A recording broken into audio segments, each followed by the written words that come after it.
Chairman. I will be chairing this committee for the start, and I'll be opening up with a karakia. Then I'll be noting the chair and the deputy, and then I'll be vacating the seat for the chair.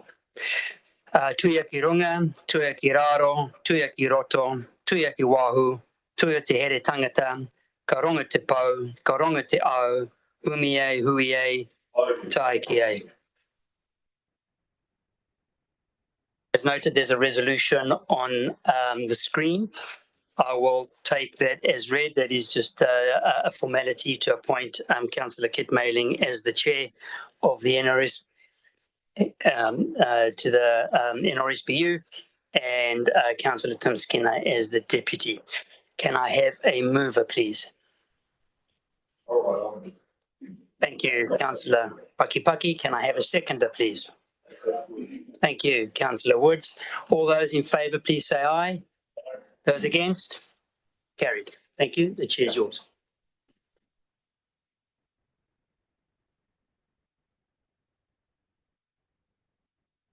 Thank you. We've got ladies and gentlemen here, so thanks for that endorsement, and welcome to Councillor Dave Woods. This is his first meeting and his first term on council. The rest of us are returnees, and we've been here around this table for a while, some of us, which is good to see with continuity.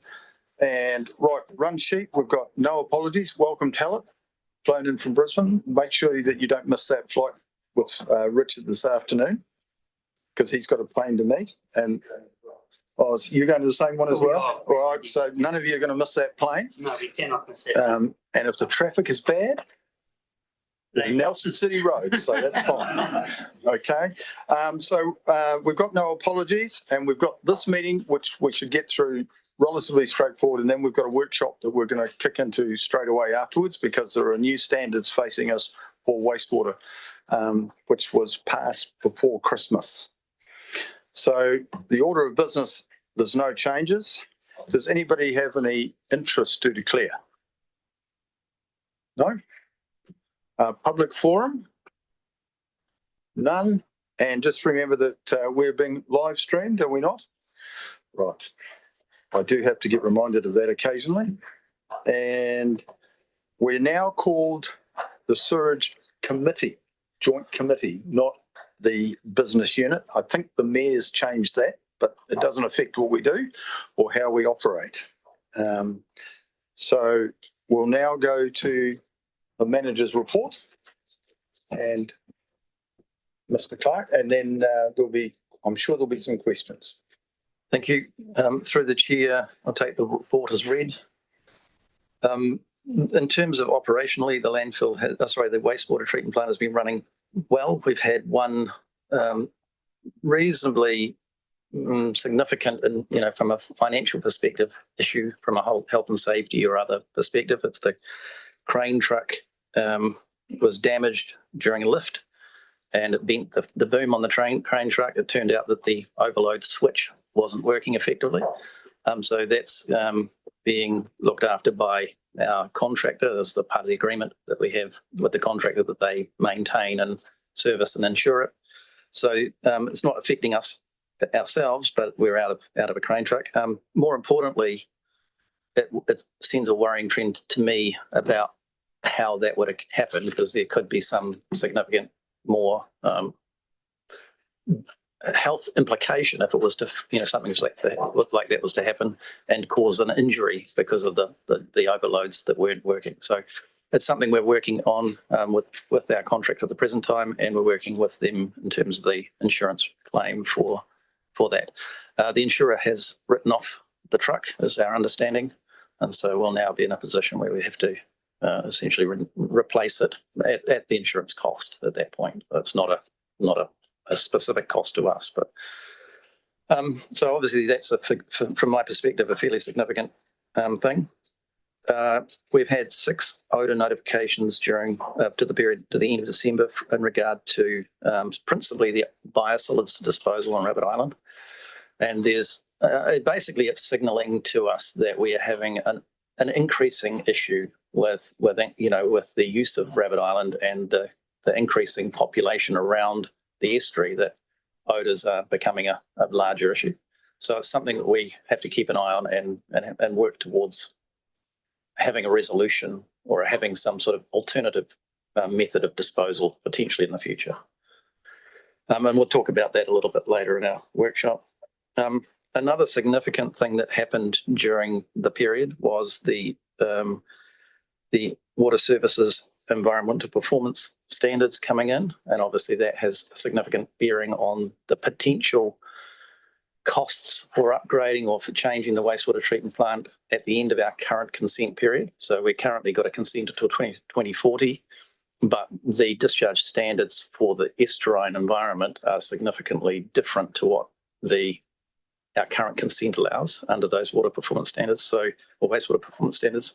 So it needs further conversation about how we would manage the implementation. That it is a long time in the future still, but there's no point us waiting. It's better to make sure that we know what direction we're going so that any investments we do make align with that future direction.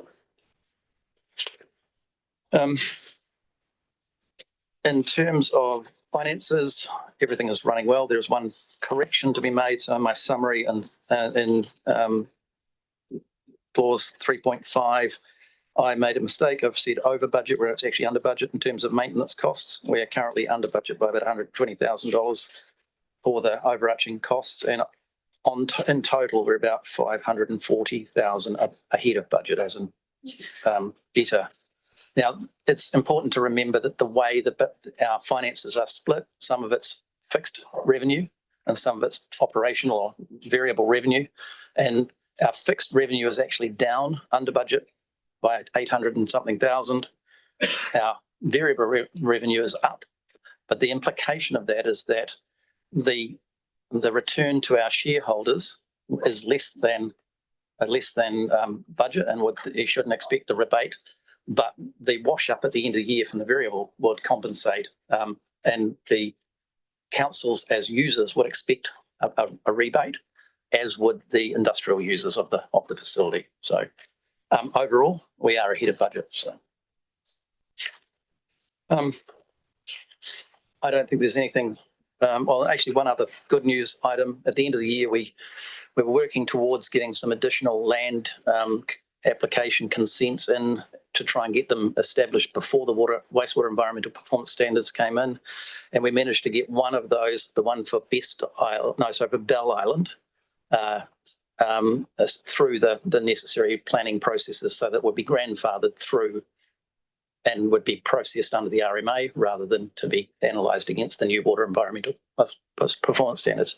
So it's the other piece of land has some vagaries that mean it's an exception to the performance standards, so it has to be analysed under the resource management process anyway. So that was sort of okay. So it was actually a good thing to be able to get that through and signed off in advance of that. It eases the way for that process to go forward.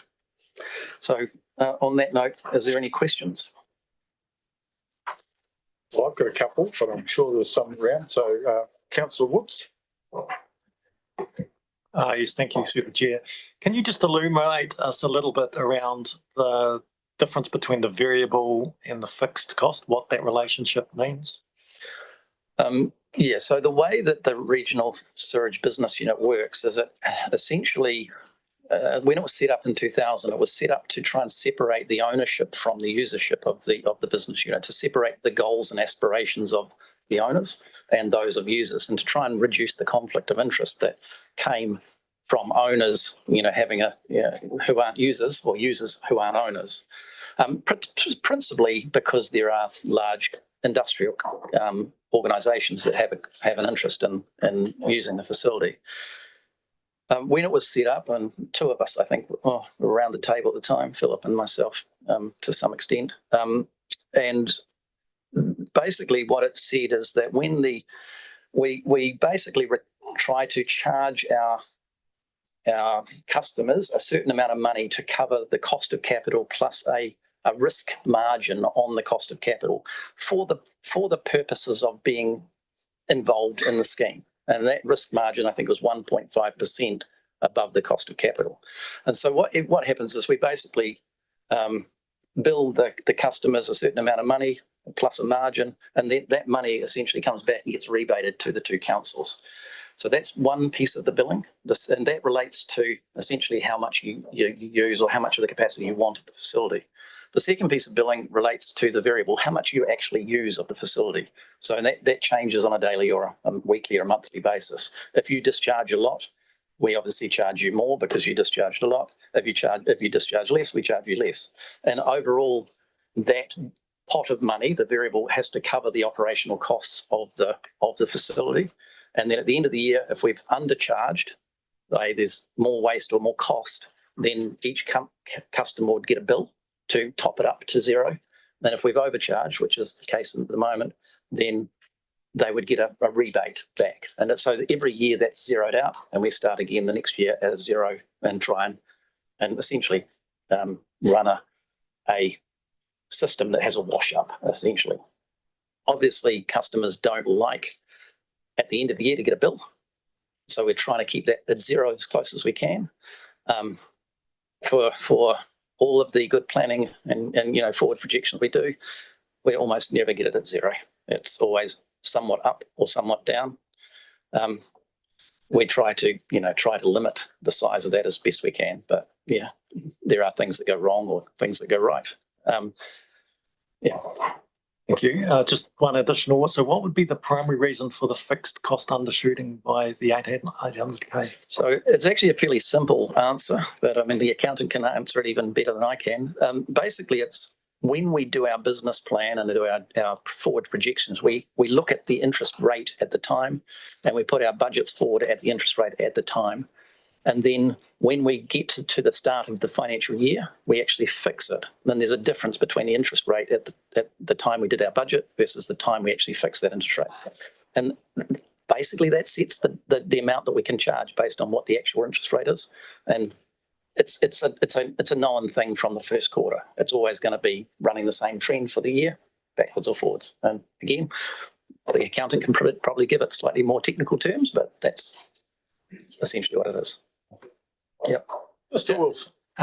So you might have been under budget for your fixed cost, but in effect, the council weren't having to pay as high interest rates anyway. And so the net effect is not particularly large, probably might even be in the council's favour. Is that a question for Andrew? A statement or a question? Yeah. All right. Mr. Wilson is right that there is a compensating reduction in the interest. In the trade waste agreement, there's a formula which calculates or sets out how this is all calculated. Included in the fixed charge is the depreciation and a return on investment. The return on investment covers the interest and the effectively a profit on the equity invested, right? And that gets them paid back to the two, or credited to the two councils. So because we have to set the interest rate in the budget, have a view, then it's different, as Nathan explained. And so if the interest rate moves, then which it has done, it dropped between when we set the rate and what we anticipated it would be and what it was on the 1st or 30th of June at the beginning of the financial year. So that's fixed then for the year. The interest we pay the two councils are on a mirrored facility, so it's funded 50-50, as is the equity, and that interest rate might move during the year, but if it moves, our cost goes up and the net profit goes down, or if it moves the other way, it's a direct swap at that point. But because some is on the loan and some is on equity in the recovery, it can skew things just a wee bit. But we don't need to spend too much time on this, Richard. I was just going to probably make it a little bit simpler. The way I viewed it is that the capital, the fixed charges, is based on the capacity in the system. Tasman District Council recently had to have the pipe upsized from Beach Road, and we paid the cost of that. So we actually pay more on capital now because of the extra capacity we require. So the variable is based on the capacity, the reticulation and the treatment plant. The variable is based on treating the actual effluent that goes through the pipe. And that's got suspended solids, not nitrogen, and all those sort of calculations to work out what the variables from each industry. So yeah, that's essentially how I viewed it. Simplistic term, but it's the same as what the others are saying, just different way. And if it rains a lot, we get more volume. Simple as that, which means creates more, because we've still got infiltration. But we've now got more suburbs that are certainly in Tasman that are pressurised systems. In fact, 2 new subdivisions. So I've got a couple of questions for Nathan that I want us to get through this before 2, if we can. So we've got a good hour and a bit on the workshop. In terms of the odour, Mr. Manager, my understanding is it's coming from biosolids, and we're getting a complaint from a different area than we've had in the past. I'll pass you over to Mr. Nixon for that. And he and I have had a brief discussion offline. But Thank you, through the chair. Yeah, the odour complaint, the primary odour complaint for the period related to biosolids from Rabbit Island, it was a block that we hadn't applied to in that manner for a long time. It had just been freshly harvested a few years beforehand, so it was our first heavy application to the block. Given that it had been 25 or 30 years since we last applied in that manner to the block, the odour has carried to some downward residents that we didn't know would be affected by it. There was some delays in the NRSBU being made aware of the impact to those residents. Apparently they had got in touch with the councils or trying to get hold of the councils a couple of times before that. We didn't receive that until much later in the picture. We relocated our operation within about 3 hours of receiving the notification. The odour was gone within a few hours after us relocating. So we are relatively nimble with our application on Rabbit Island, but as Mr. Clark pointed out, as the population increases around the Waimea Inlet, there are more and more receivers who could receive the biosolids application odour, and it becomes more and more difficult for us to find an appropriate application spot that's going to miss everybody. We're trying to thread that needle through the gap, as it were. well, we need to make sure that we're notified as quickly as possible by whoever gets a complaint. Correct, yeah. There have been some changes within personnel at TDC recently, and the process had just fallen over. As soon as they got it through to us, we reacted pretty quickly. So just to clarify on that, the calls come in and our customer services people, when there's odour complaints, come in and go straight through to our odour people or our regulatory compliance. Now, when they get it and they know it's this, then they pass it through the NRSBU or the City Council. In a couple of these situations here, they wanted to chase it up and it wasn't, it broke through. But we've actually spoken to our customer services now. When people ring up about that, they need to try and ascertain exactly where the odour is they think it's coming from. And if it's from Rabbit Island, it goes straight through the City Council. Yeah. That'll help. And the other thing I just wanted to talk about was our arrangement for putting biosolids on Rabbit Island. Yeah, through the chair, we have resource consent. It's been finalised now. We are working with TDC to re-finalise the licence to occupy and the lease agreements for that site with the commercial people at TDC. So we're currently working under a approval from TDC, to carry on until such time as that is finalised. So yeah, through the commercial property team. That's good. Councillor Skinner. Just go back to the odour thing. We were very nimble on that in the past. But that's something that could cause us grief. It doesn't seem like much for the odour, and it comes and goes. And like I said, we work around the clock to avoid that. We've done extremely well. I'm just a little bit worried that some of these things, unintended, could be detrimental to our. Yeah. But so what's happened? So to call Joe Bloggs living near Rabbit Island calls. It was a calls council, NCC or TDC or independent organisation. The past was an independent. My understanding is it went to TDC. What actually happened is they ring the council, I've got an odour, where do you live, such and such? So they put it through that regulatory team thinking it's an odour from a neighbouring property. They don't realise it's coming from Rabbit Island. Yeah. So our team go racing around this, oh no, it's not that, and then it goes through and that may take a few hours. So it goes through NCC and then out to TDC. So just, It goes I'm not through, putting the blame, I'm just trying no, to. no, through the chair, it goes through to TDC, and then TDC try to deal with it, and then it goes to NCC Yep. currently, and then NCC would then bring it on to us essentially. Okay.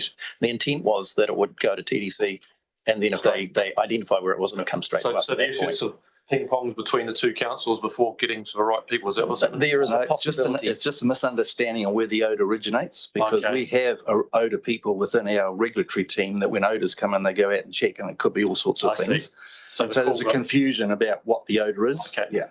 Yeah, and through the chair, there's also a difference depending on where it is, because there's often Best Island and other local residents Yeah, okay. understand that odour is from us, and they would come directly to us at that point and lodge that as an issue. Whereas if it's someone completely new, Okay, or so someone this is just a bit of a unique case. yeah. Unique case which we don't expect to happen. I just want to look after our reputational pops and Agreed. doing everything we can. Yeah, so we're trying to put in processes that are more streamlined and less likely to fail. Okay, no, that's all good. Just checking if we had some other change of process and it's just got caught out. Okay, thank you. Yeah, my understanding was somewhere quite different, because a number of people on the Best Island certainly have my home phone. As I was saying, I usually call you. Well, I haven't had a call at Christmas in at least 4 years, but I have had one in the past. And Brad knows that I've got him on speed dial as well. Yeah, So, good stuff. Pizza delivery, And I yeah. haven't had to ring him. So, Cool. Okay, very well. and when we've met with the residents at Best Island, they've been very happy. And that's gold, I think, having it face to face. We do it every year, That face to face contact is gold for reputational. because they're within a kilometre, about 500 metres across there. Yeah, but over that, yeah. So they're not far away, and we meet with them regularly. You've got a question? I have one last question about the causeway culvert.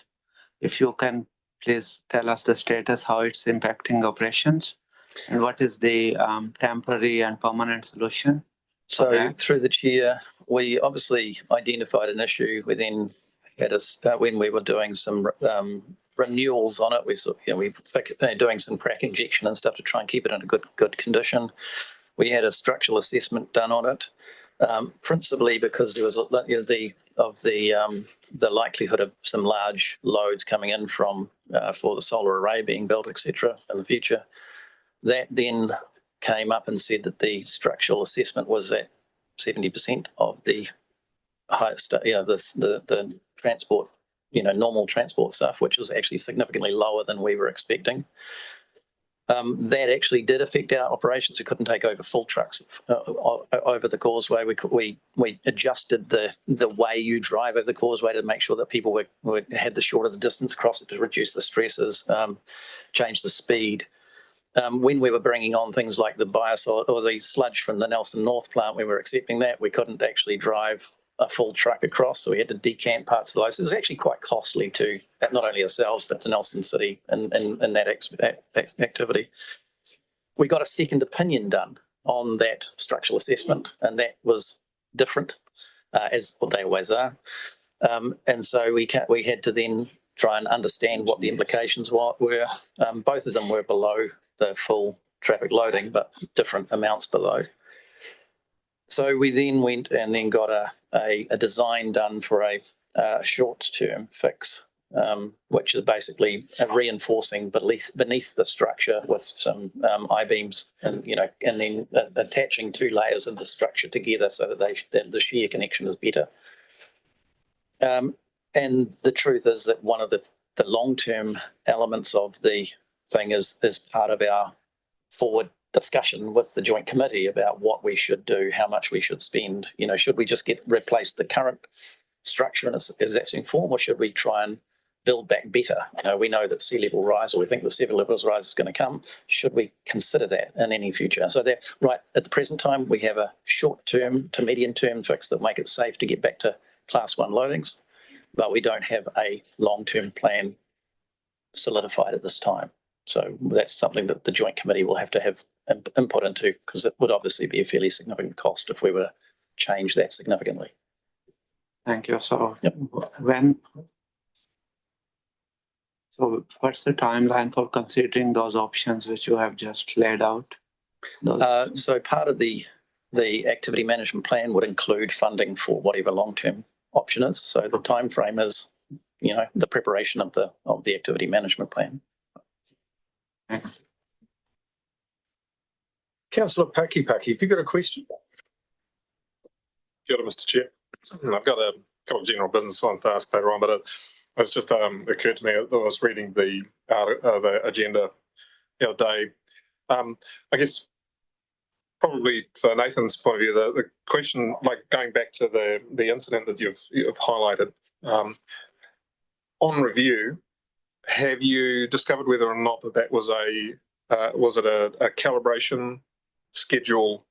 Was it out of schedule, or was it mechanical failure?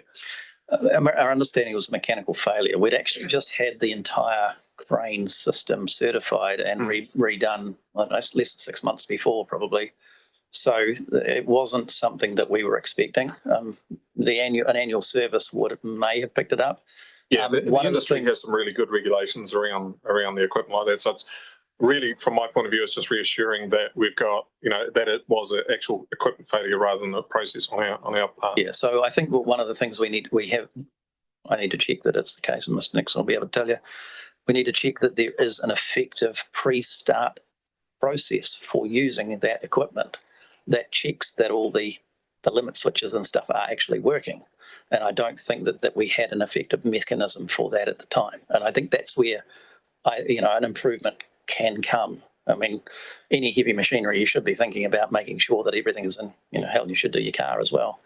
But making sure that we are actually using a lifting device like that and it's all of its bits are working before we actually start using it is something we should do. And I'm not sure that we had that as well as we could have done.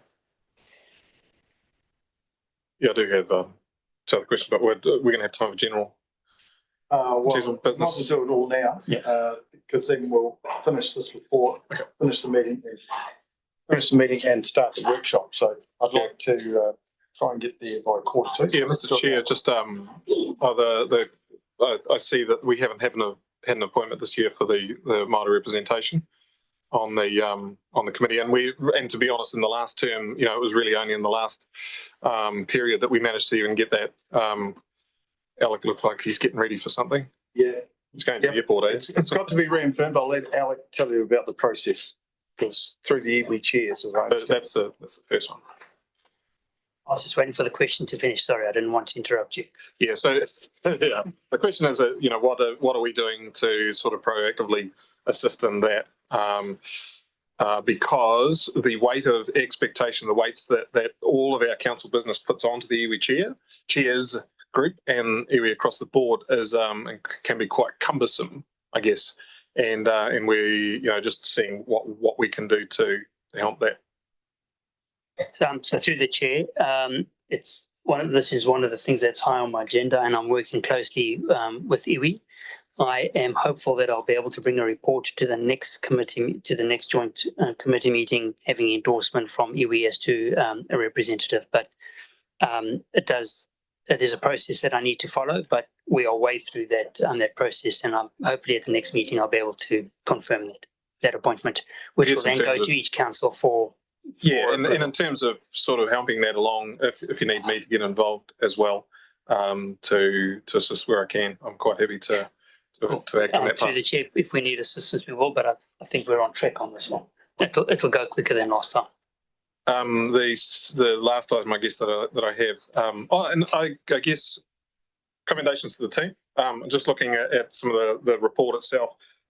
Again, I am not a part of another committee or another group that is co-joint with councils or within even the individual councils that is as transparent and easy to read what we're actually doing in terms of business, and also the level of competency that is, or reassurance that the competency is there to be able to resolve any matters. I think is it's 2 thumbs up. It's been really good, especially considering that when I came into this year, I had no experience as an elected member, and the transition was made quite easy, and I just see that business continuing on. So I just want to say thank you for making that happen.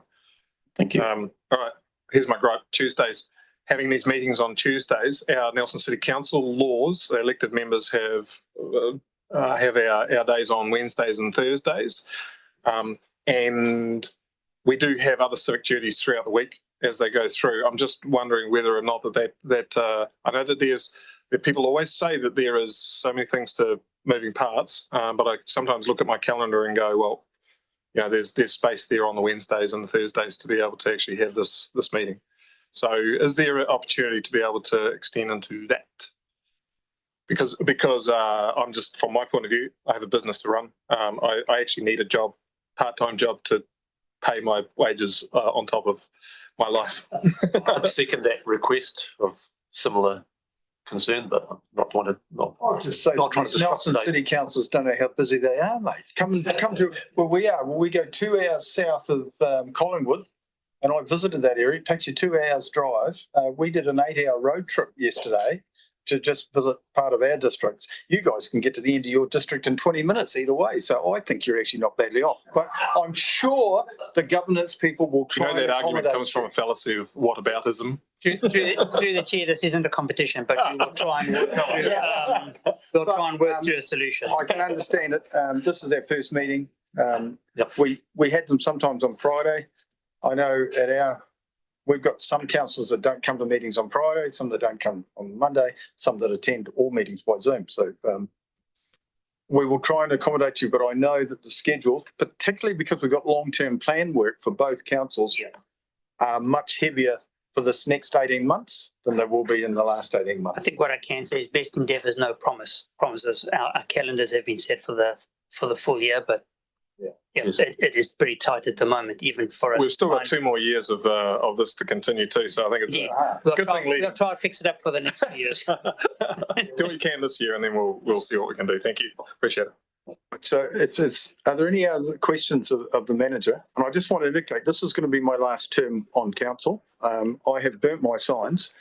And I will be 75 at the end of this term. So maybe for the last 6 months, someone else who thinks they're going to stand could take over as chair. That's what I think might be a good idea. But this is definitely my last term on council. I will not be the oldest councillor on Tasman district ever, or an 80-year-old on council, as I have seen around the district. No, we've had an 80-year-old on our council. So we're hitting the straps. So yeah, so that's something for you to think about, that somebody's interested in being chair, because I know that we will do that at Tasman, because last time we lost 2 chairs. 2 of our standing committee chairs, and the mayor didn't know about them retiring until just before, and it just makes it harder. I think it will go to the deputy chair. Yeah. So any other questions of the manager? None? All right. Well, or unless it needs to, in relation to the manager's report, or it can be covered in the workshop, because we're going to grab a cup of tea and come back here and workshop straight away. Okay. And I will say I did have a brief discussion with Kai Cruz about wastewater, and I've got to go down and have another meeting with him. But I've had a very, very brief discussion with him, and he knew what I wanted. So I haven't made any progress yet, because we do have a memorandum of understanding with the MDF plant, but they haven't done anything. He's got other problems, I think. So would someone like to move that the report be received? Councillor Skinner, seconded. We normally alternate this. Dave, you happy second? Yeah. All right. We always share the love. Okay. I'll put that. All those in favour, please say aye. Aye. Against, carried. You need to close with Karakia, because my pronunciation is not good. So you can close. Tuia ki ronga, tuia ki raro, tuia ki roto, tuia ki wahu, tuia te here tangata, ka ronga te pau, ka ronga te au, humie, huie, tai ki e. Thank you, ladies and gentlemen. Let's grab a cup of tea, and you're not going to stand around and have it. We're going to bring it back to the table and get into the workshop so that we